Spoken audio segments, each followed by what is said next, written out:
आपल्या शरीरासहित वैकुंठाला गेला. आपण नाशिवंत शरीर इथेच टाकतोय. पण नुसतं संसार संसार माझं माझं बाळूच काहीच बरोबर येत नाही. तुम्हाला सांगते, जगद्गुरु तुकाराम महाराजांना संसार होता, त्यांनाही मुलं बाळ होते. अहो त्यांना तर 2 पत्न्या होत्या, तुम्हाला तर एकच आहे. आहेत कोणाला 2 नाहीत ना, कोणाला बसलेले यांना ते तरी बरं आहे, 2 नाहीत. जगद्गुरु तुकाराम महाराजांना 2 पत्न्या होत्या. एक पत्नी अन्न करून मरण पावली. दुष्काळ पडला होता आणि दमाई झाला होता. त्यावेळेस जगद्गुरु तुकाराम महाराज पांडुरंग परमात्म्याकडे गेले. त्यांच्या चरणावर नतमस्तक ठेवलं. त्यावेळेस पांडुरंग परमात्म्याने विचारलं, म्हटले महाराज कसं काय चाललंय तुमच्या घरचं? आता पत्नी मरण पावली होती याचं दुःख नाही बरं का व्यक्त केलं त्यांनी देवाजवळ. आपण व्यक्त करतोय. त्यांनी काय सांगितलं, देवा तुझ्या आशीर्वाद कृपेने माझं एकदम सेम कुशल चाललंय, कुठल्याच गोष्टीची चिंता नाही का? पत्नी मरण पावली होती पण दुःख नाही व्यक्त केलं. ते काय म्हणाले, उलट बरे झाले देवा निघाले दिवाळे, बरे लागून चाले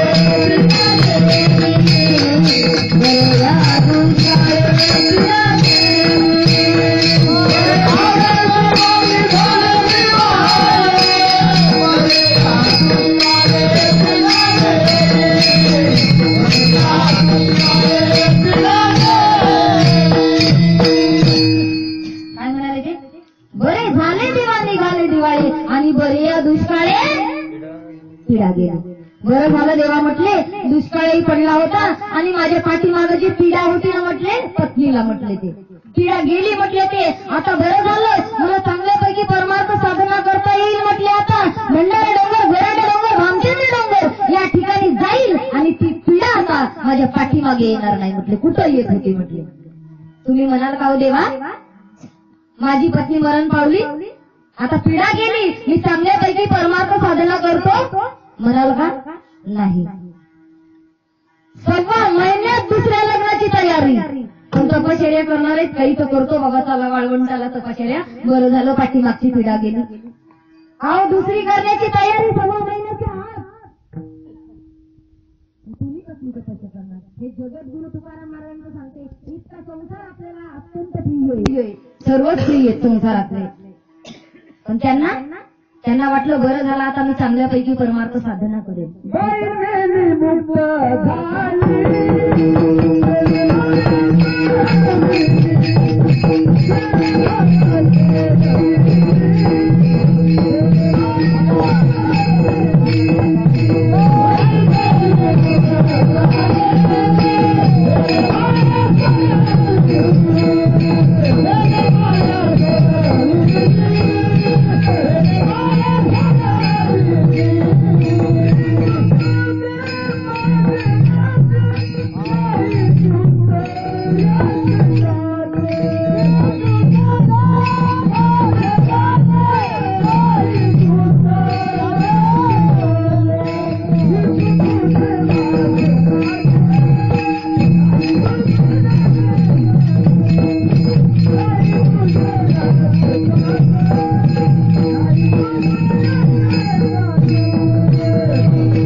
तुम्हाला महाराज बालाजी महाराज तुम्हाला का एवढी प्रॉपर्टी, श्रीमंती, पत्नी, सुख हे सगळं का? काही सुख मिळालं नाही का? कोणीच म्हणत नाही मला सुख मिळालंय संसारामध्ये. प्रत्येकाला दुःखच आहे. का दुःख आहे? संसार इतका दुःख आहे. संसार दुःखामुळे सोयीकडे रिंगळ, विश्रांती नाही कोठे, रात्र दिवस तळमळ. संसारात इतकं दुःख आहे. हजारो वेगळ्या रस्त्याचं दुःख आहे संसारात, पण आपल्याला वाटतं सुखच आहे. अजिबात सुख नाही. किती दुःख आहे. अरे संसार संसार जसा बाबा तुझ्यावर आधी हाताला चटके केव्हा मिळे ती भाकर. अरे संसार संसार खोटा कधी म्हणू नये, मंदिराच्या कळसाला लोटा कधी म्हणू नये. अजून सांगू का पुढचं? अरे संसार संसार जसं बसीच घर, बसी बसे आराम फिरे बसीला काय कुछ लेना नाही और देना नाही, टेन्शनच आहे तिला काय. बसी बसे आराम फिरे तसं आमचं नाही बरं का. मला फिरावंच लागतंय, परमार्थ साधना करावंच लागतंय. कोणाची वाट बघायची की मला पैसे आणून देईल? नवऱ्याच्या नवऱ्यालाच लागतात, तो तर मला देत नाही. मला तर परमार्थ साधना करावीच लागते. तसं किती दुःख आहे, खूप दुःख आहे मायबापांना. याच्यात काही सुख नाही, पण आपल्याला वाटतंय सुख आहे. एक असंच नवीन जोडपं होतं, लग्न झाले. तुम्हाला एक दर्शन सांगते, एकदा भजन करा. विठ्ठला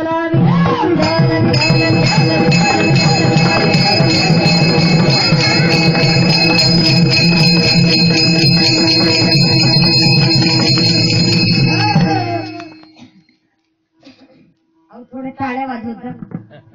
महिलाचं कीर्तन नाही, हमली किसी से कम नाही. आणि जास्त महिलाच आहेत, महिला कुठल्याच क्षेत्रात नाही हो. तुम्ही सांगा मग तुम्हाला टाळ्या वाजवण्याची लाज का वाटावी हो? इंदिरा गांधी पंतप्रधान झाल्या, प्रतिभाताई पाटील राष्ट्रपती झाल्या, कित्येक महिला आमदार आहेत, खासदार आहेत, कीर्तनकार आहेत, भागवतकार आहेत, शिक्षिका आहेत, डॉक्टर आहेत. तुम्ही सगळ्या टाळ्या वाजवत नाहीत, पदर घेऊ फक्त आड हात झाकून वाचलात का? तुम्हाला सांगते, महिलांना साधू संतांनी जास्त प्राधान्य दिलेले. कुळी कन्या पुत्र होती जे सात्विक, आणि तयाचा हरीक वाटे देवा. आधी कन्या म्हटलंय आणि नंतर पुत्र म्हटलंय. किंवा यारे यारे लहान थोर याती भलते नारी नर, आधी नारी म्हटलंय. नारीने असं लाजावं का? किंवा भागवतामध्ये भजन करताना राधा राधा कृष्ण राधा, किंवा राधे राधे गोविंद गोविंद राधे गोविंद राधे गोपाल राधे राधे राधे गोविंद गोविंद राधे. राधे नाव असं बसावं. अगं राधा म्हटलं की भागवतामध्ये शुकाचार्यांची गुरु होती राधा. राधा म्हटलं की समाधी लागायची, इतकी राधेच्या नावात ताकद आहे. मग तुम्ही आम्हाला कमी का लेखता? शुकाचार्यांची गुरु होती. भागवत कथा म्हणजे 18 महापुराण आहे. तुम्हाला का लाज वाटते? तुम्हाला सांगा एक दृष्टांत. नवरात्राचा उत्सव असावा, कारण मी कार्यक्रमाला आलेलेच आहे, आणि त्यामध्ये आराध्याचा मेळा असावा, आणि त्या आराध्याच्या मेळ्यामध्ये सुंदर साऊंड सिस्टीम असावी, ढोलकीवाला सुंदर असावा, आणि त्या ठिकाणी बघा जल्लोष मग आमच्या महिला मंडळीचा, आणि तिथं गाणं लावलेलं असावं. कुठलं? सुटला माझं पदर बाई मी नव्हते भानाते, सुटला माझं पदर बाई मी नव्हते भानाते, अंग बाईचं वार माझ्या घरलं सगळ्याते, आणि एवढा बाईचं वार माझ्या घरलं सगळ्याते.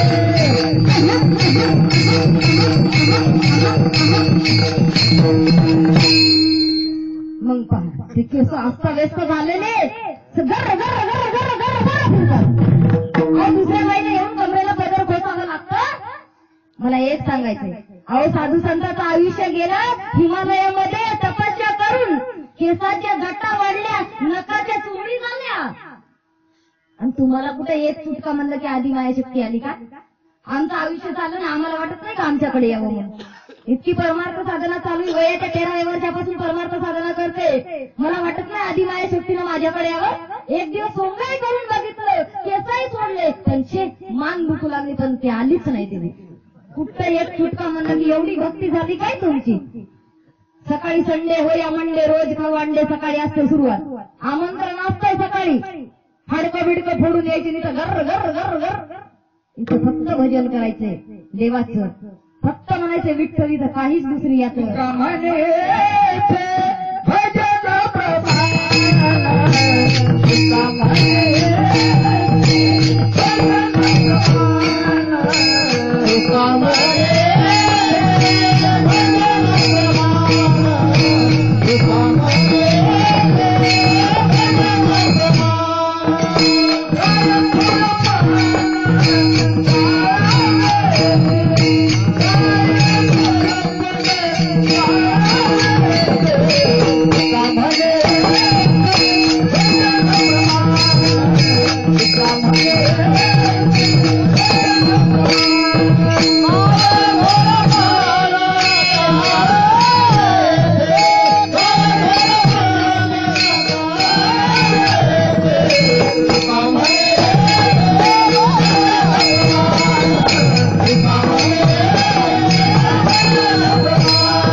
भजन करायचे, विठ्ठल विठ्ठल म्हणायचे आणि हाताने टाळी वाजवायची, मुखाने विठ्ठल विठ्ठल म्हणायचे, बाकी काहीच करायचं नाही. अहो आम्हालाही वाटतं आमच्याकडे यावी आदिमायाशक्ती, नाही असं म्हणत नाही बरं का, असते आदिमायाशक्ती, येते संचारते अंगामध्ये, पण थोडी झुळूक असते. ती खूप भक्ती झाली तर 5 मिनिटाची, 2-2 तास कीर्तनामध्ये राहत नाही. 2 तास कीर्तनामध्ये कुठल्या तरी गावाला इकडे गेले होते मी, सालवड का काहीतरी गावाचं नाव ऐकलं, तिथं 2 तास अंगातलं गेलंच नाही तुम्हाला सांगते. आणि वरतून काय म्हणते, माझ्या मनात नव्हतं काही, मला घुमाय लावलं बाई. ती कशाला घुमायला लागते, तुम्ही खूप घुमताय ना, म्हणून घुमू नका. नेनाची काही टाळा टोना, नामच म्हणा वाचून सोपं डोंगर बंद करा, खरं असेल तरच करा, खोटी भक्ती करू नका. मला एकच सांगायचंय, म्हणून आमच्या इथे काहीच नाही, फक्त पांडुरंग परमात्म्याचं भजन करायचंय. म्हणा विठ्ठल विठ्ठल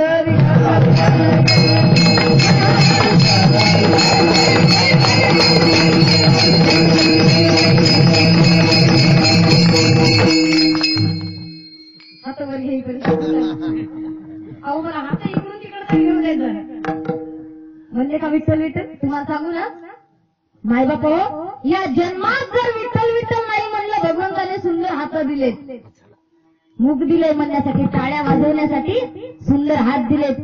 या जन्मात जर टाळ्या वाजवून विठ्ठल विठ्ठल नाही ना म्हटलं, आता सांगणार नव्हते पण सांगतेच, कारण पुढच्या वेळेस तरी प्रत्येकाच्या कीर्तनात टाळ्या वाजवाव्या. या जन्मात जर टाळ्या नाही वाजवल्या, सुंदर वेळ देऊन, सुंदर हात आहेत, या हाताने, अरे गोरोबा काकांना हात नव्हते, नामदेव महाराजांच्या कीर्तनामध्ये हात फुटले, नामदेव कीर्तने चमत्कार झाला, हात फुटले त्या गोरोबा काकांना.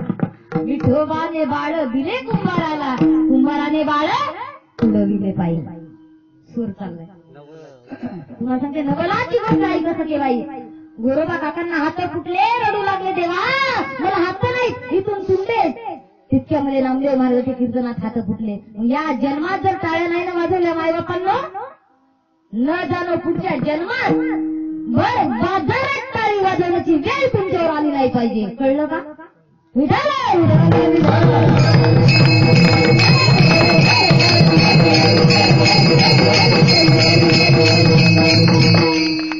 जाऊ दे, आपला विरोध होता तो, आपल्याला कुठपर्यंत यायचं होतं. एक दृष्टांत सांगायचा होता. एक वकील होता, आपल्याला संसारावर सांगायचा होता, आणि त्याला संसार फार आवडायचा. नवीन लग्न झालेलं, आता नवीन नवरी म्हणल्याच्या नंतर पतीवर प्रेम करणारच की हो, जरा लेकरं बाळ झाल्यावर थोडा अंतरच पडतो.